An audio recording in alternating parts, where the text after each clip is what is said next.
Liberation theology then, top first box, is for what is it? What is liberation theology?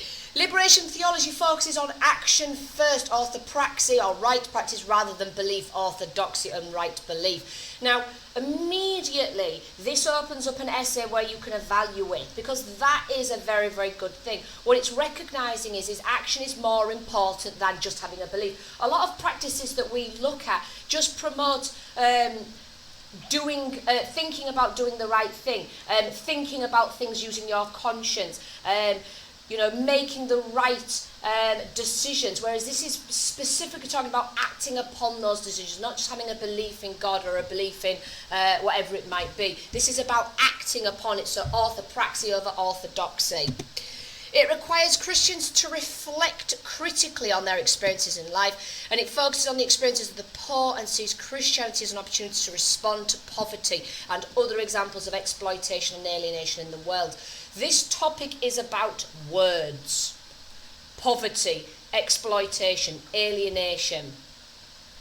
And so with this is about focusing upon using those words and applying them properly. So this argument is very, very interesting, because it's not just focusing on, again, promoting belief or converting others to Christianity. It is about focusing on the people that are poor, the people that need that help and support. Obviously, liberating them from poverty. It's a theory linked with Karl Marx, 19th century German economic theorist, and his analysis of capitalism. Capitalism, according to Marx, creates a world in which the wealth and power are concentrated in the hands of the few at the expense of the many.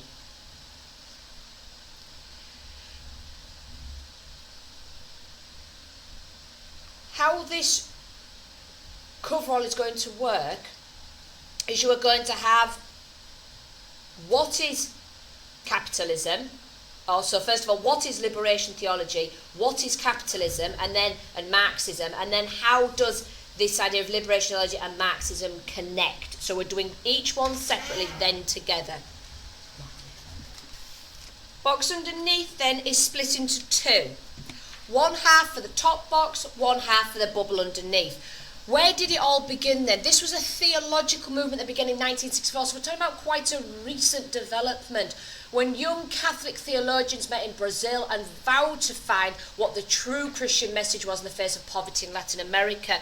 This is about seeing a problem. The problem is the poverty in Latin America. There's an image there of the poverty. That's a recent picture. This poverty is still there.